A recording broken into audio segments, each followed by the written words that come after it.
What do we know about Cleopatra?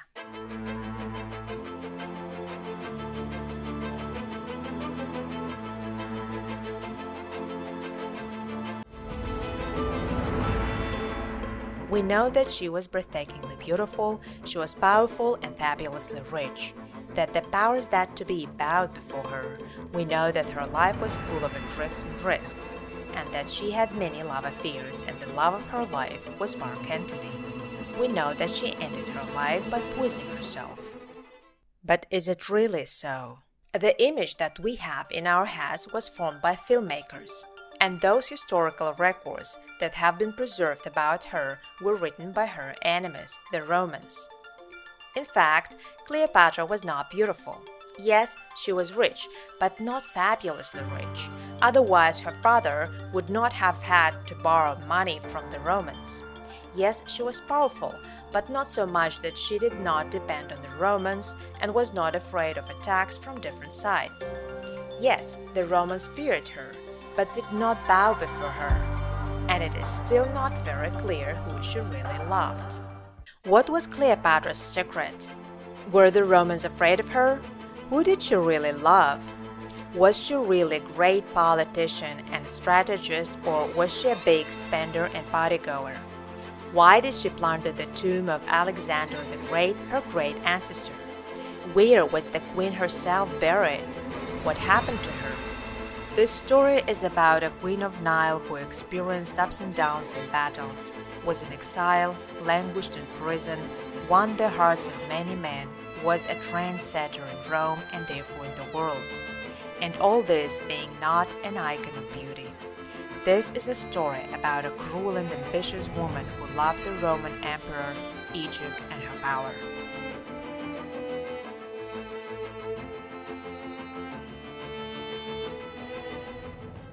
Caesar and Cleopatra are traveling on the Nile using 400 ships. However, right before sailing, she had married her 14-year-old brother Ptolemy, and Caesar's wife at that time was waiting for him in Rome. In the Ptolemaic dynasty, it was customary to keep pure royal blood within the family. Marriages between sisters and brothers, and in general relatives, were in the normal course of things at that time in Egypt. A certain part of her life, Cleopatra had been looking for a cure for Caesar's boldness, as well as the perfect poison that kills painlessly and quickly. And in order to test the poison, she killed a lot of her courtiers, and she herself died from the snake's venom. For the Egyptians, she was known as the one who brings trouble, misfortune, famine, and drought. This legendary woman lived only 38 years and ruled Egypt for 21 years together with her husbands, before becoming an independent queen of the country until it was conquered by the Romans. And this is all in a time when women were expected to be quiet, submissive, and demure. How did she manage to become a legend? 69 BC. Cleopatra VII was born in Alexandria. Cleopatra's official title, Cleopatra, means father-loving goddess, the last queen of Egypt from Macedonian Ptolemaic dynasty. All the sons in their dynasty were called Ptolemy. All girls were called Cleopatra. It is officially recognized that she was not a beauty. Filmmakers gave her striking looks, and contemporaries said that she was very smart. This was the 12th year of the reign of Ptolemy XII. There are rumors that she is not from an official marriage, most likely from a concubine. Perhaps that is why she was different from all the other children. She was one of the three daughters, Arsinoe IV and Berenice IV, and she also had two brothers, Ptolemy XIII and Ptolemy XIV. What happened to her as a child? How did she become the owner of the throne having brothers? According to the tradition, a man with the title of Ptolemy should wear the crown. Nothing is known about her youth, except that she was impressed by the turmoil from 58 to 55 BC, when her father was dethroned by the people of Egypt. Her father began to look for someone who could help him, and that was the Roman Empire. The Romans wanted 6,000 gold talents, which is a lot of money. The Roman usurer helped her father and gave the money to him. The Romans helped him regain power. Ptolemy XII returned as a hero. He killed his daughter Berenice in order to show the seriousness of his intentions. As a result, power returned to him, but he became a puppet of Rome, and little Cleopatra remembered it all. Historians say that it is generally difficult to judge her personality because the Romans wrote about her, which in fact were her enemies. The authentic appearance of Cleopatra is also surrounded by a romanticized veil of Hollywood. It must be remembered that she is not Monica Bellucci, but rather looked like an ordinary Greek woman. Her appearance can be judged by the coins of the time.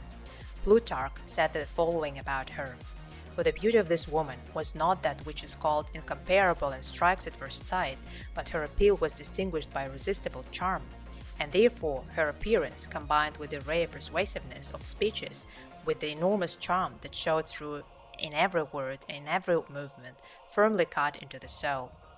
The very sounds of her voice pierced and delighted the ear, and her tongue was like a multi-stringed instrument easily tuned to any tune." At that time, only boys were given education in royal families, but somehow Cleopatra managed to get a good education.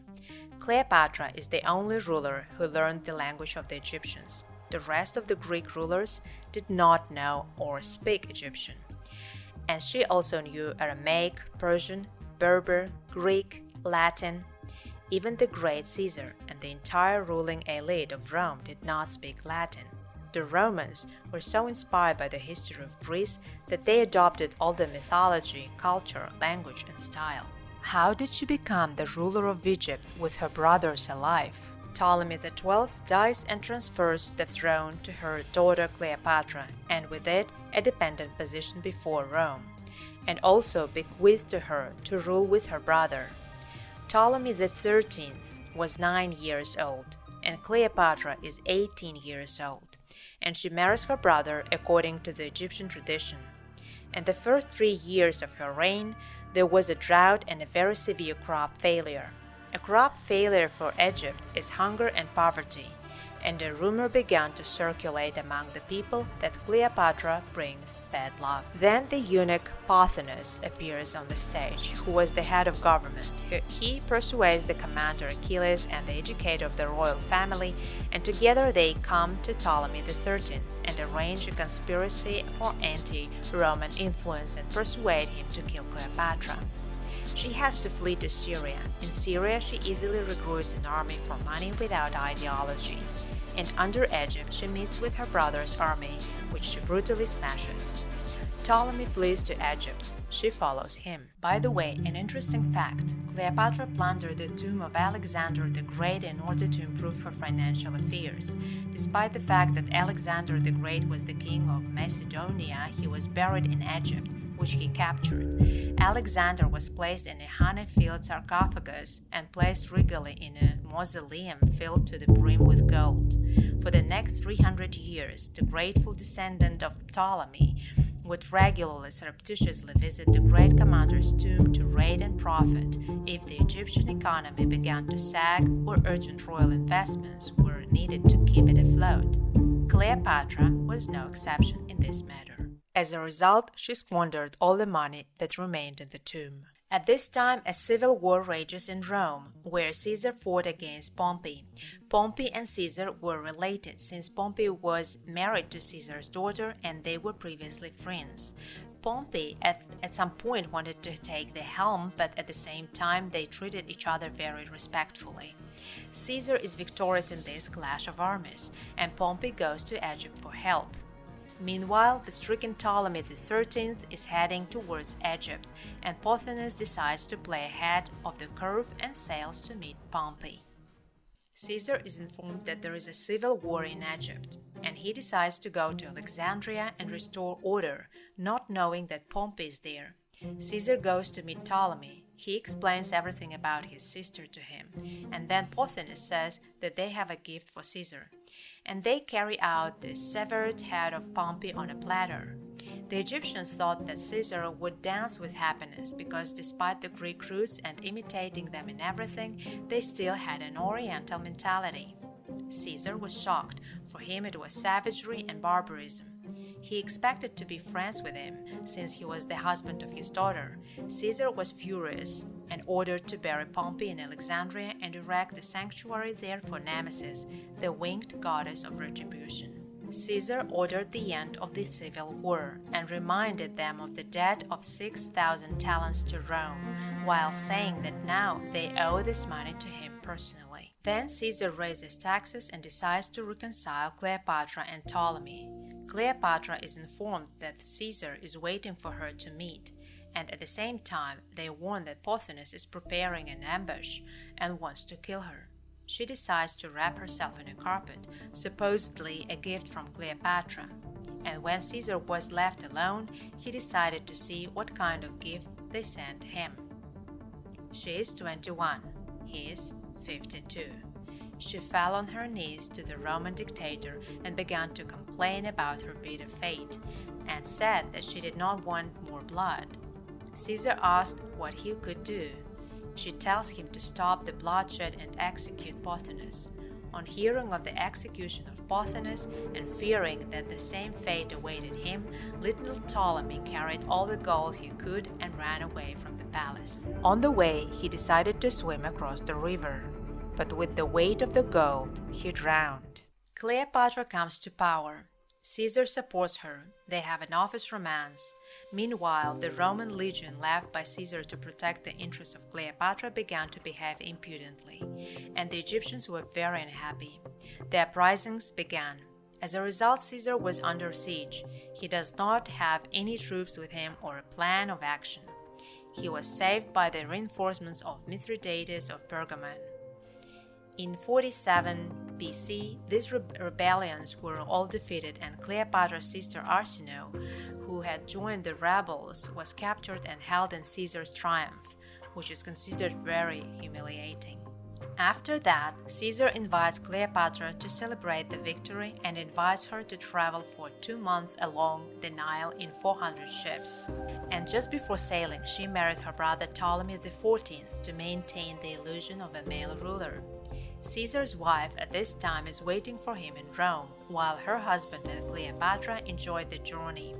And after 9 months, Cleopatra had a son. She named him Ptolemy Caesar, and the Alexandrians called him Caesarion, that is, Little Caesar. By the way, Cleopatra was very fond of chemistry, and all her life she was looking for the perfect poison, primarily for her own self, which kills painlessly and quickly. And in order to test the poison, she killed a lot of her courtiers. She needed the poison in case she would not be able to escape from enemies and they would not do anything with her. This was a type of protection and a power of control. And during the voyage, she tested another potion on Caesar. Not painless death, but a hair restoration agent. Here, Caesar speaks to Cleopatra. I need to go to Rome urgently. I have a lot to do. He went to fight with King Pharnaces II of Pontus, who had begun to conquer Roman lands and plunder. Caesar wins this battle. Then he takes Cleopatra and her husband/brother to Rome and settles them in a villa on the banks of the Tiber. Romans did not know what to make of her. They were horrified by having an Egyptian queen in Rome, yet fascinated by the woman herself.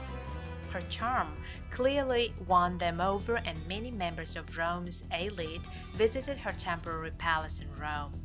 Cleopatra's stay in Rome made such a strong impression on noble Roman women that it forever changed fashion in Rome, and Rome influenced fashion in the world. Cleopatra has always been very brightly painted with makeup, but these were actually toxic substances that were meant to neutralize poisons. So Cleopatra's makeup was very bright and prominent in a cat eye style. Cleopatra skillfully combined both Greek and seductive Egyptian elements in her wardrobe. She followed her strategy to dress to impress, and Roman women were indeed impressed. Her tunics of silk or linen would gracefully flow down to her ankles, held together only by ribbons or brooches beneath her breast. Her voluptuous figure could not be hidden beneath the lovely transparent cloak. she would wear over vibrant hues of blue and red. Colors had a meaning for Egyptians. For instance, blue reminded of Amen, the god of air. Green represented life and youth, and yellow was the symbol of gold. Red symbolized violence and was not often used. Black was only used in wigs. White was a sacred color which represented purity. She was known to wear copious amount of perfumes. And as you may appreciate, Roman's fashion was rather modest at that time. Caesar explained Cleopatra's stay in Rome to everyone, including his wife, as political and diplomatic matters in order to secure peace between Egypt and Rome. Then rumors began to circulate in Rome. People began to understand that Cleopatra was there for a reason. They guessed that the child was from Caesar. Rumors circulated that Caesar wanted to give Cleopatra power over Rome. Immediately, Caesar gives a gift to Cleopatra in the form of a golden statue of Cleopatra herself and sets it on the altar of Venus. In the Roman Senate, discussions began on this case. And when Caesar came to the Senate, they killed him. After the assassination of Caesar in Rome, the primacy of the Senate and stability were restored for some time. Immediately after the death of Caesar, Ptolemy XIV dies. One of the versions is that he strangled himself in his sleep. With this news, Cleopatra goes to Egypt.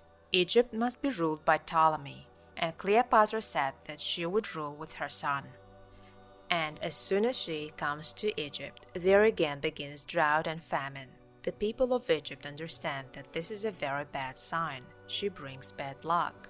She had legions from Caesar in Egypt, but as soon as they learned about the death of Caesar, they ceased to obey anyone. Imagine the situation. No one considers her rule legitimate. She has a son from a foreigner. There is a foreign army in the country. Along with all this, famine and drought occur. Incredible tension.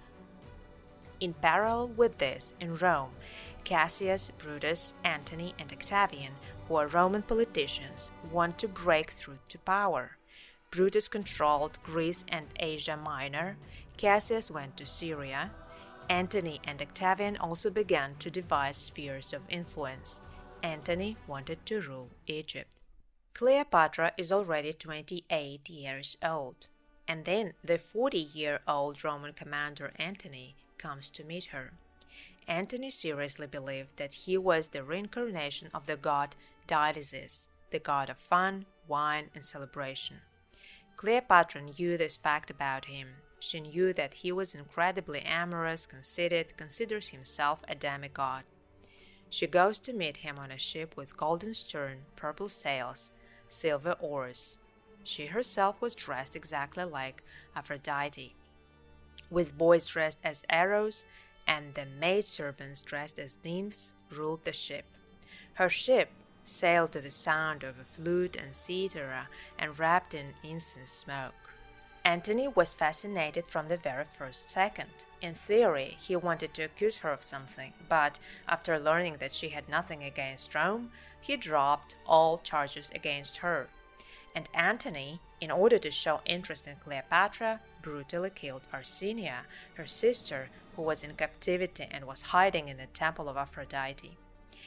And after that, they began a passionate romance that lasted 10 years. Antony needed money, and the Egyptians needed protection.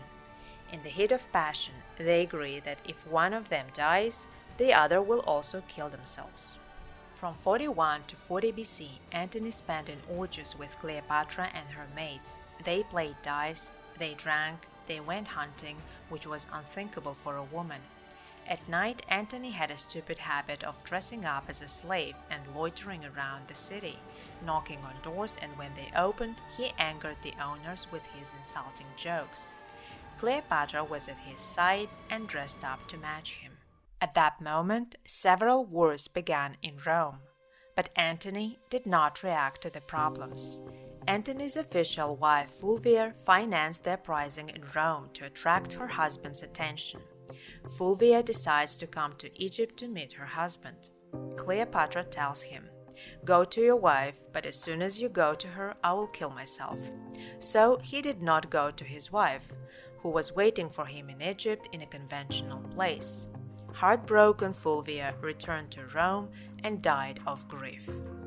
Cleopatra bore him twins, Alexander Achilles and Cleopatra Selene. For 3 years she took care of children. Antony came to Rome and married his friend Octavian's sister. This marriage had to be approved by the Senate and was a politically motivated attempt to cement the uneasy alliance between her brother Octavian and Mark Antony. But in his heart he still loves Cleopatra. In 36 BC, Cleopatra has another son from Antony, and she calls him Ptolemy Philadelphus. At this time, Antony is at war with the Parthians. In Armenia, Antony falls into a harsh winter and loses the battle, and barely survives. In Rome, people are unhappy with Antony because he has 3 children from Cleopatra, and the people consider her a threat to Rome. And in parallel with this, Cleopatra begins to put pressure on Antony, demanding to leave something to their joint children. She offers him the following plan: to give to Alexander Achilles the country Armenia to rule, to get Syria and Asia Minor for Ptolemy Philadelphus, to get North Africa for Cleopatra Selene. Many of these territories were not even under the control of Rome. Antony reluctantly agrees. Octavian found out that Antony cheated on his sister and ignored her in every possible way. Then he decided to avenge his sister, the Roman people, and the Senate, and defeat the Egyptian queen. Cleopatra and Antony had 500 ships, and Octavian had fewer. However, Antony was not ready to fight. He wanted to enjoy the company of Cleopatra. It should be noted that Cleopatra had a very complex character. She was either friendliness and politeness herself, or she walked by as if she did not notice anyone. By this, she aroused the hatred of people, and one of Antony's generals went over to Octavian. Octavian also called on the most famous commander, Mark Agrippa. He, with fewer ships, triumphantly defeated the army of Antony. Cleopatra, seeing this, turned her ships around and retreated, leaving Antony there alone and unsupported. Despite the fact that it was clear to those around him that Cleopatra had betrayed him, Antony refused to believe it. While Antony thought about what to do next, Cleopatra worried about her child, whom she really loved from the man she truly loved, from Caesar. She decided to sail through the Suez Canal to Caesarion. But on the way, her ships were attacked by the Arabs. She had to flee back to Egypt. In the spring of the 30th year, Octavian went to Egypt with a land of army. Cleopatra, fearing the betrayal of her commanders, began to kill them, and those who survived, seeing this, began to very quickly go over to the side of Octavian, including Antony's military leaders. Cleopatra locked herself with 2 closest servants in the building of her own tomb. Meanwhile, someone gave Antony the false news that Cleopatra had been killed. He, having heard this news, made an attempt to kill himself by stabbing his sword in the stomach. He agonized, and his death took a long time. Then someone told him that Cleopatra was still alive. Antony demanded that he be taken to her. Lying on her lap, he told her to drink her poison, and then they would die together at the same time. She did not take the poison. Antony is dead. Octavian's men broke into her tomb. She threatened them that she would kill herself and demanded that they bring her to Octavian in person, planning to seduce him. But her plan did not work. Octavian did not buy into her temptations, and then they threw her into prison. She went on a hunger strike. One of Antony's officers, who had been in love with Cleopatra all his life, told her that she would be left alive and carried off in Rome in triumph. Cleopatra asked him to bring her fruit. In this fruit, her maids hid a poisonous snake, which bit her and she died. Octavian, of course, was very upset because he really wanted to see her in triumph in Rome. He decided to execute Cleopatra's son Caesarion, and Antony's children marched in chain in triumph. Subsequently, Cleopatra's daughter Selina was married to the old Moorish king Juba. Alexander Helios and Ptolemy Philadelphus died under mysterious circumstances. Egypt becomes one of the Roman provinces and will never again have its former glory. The exact burial place of Cleopatra is still unknown.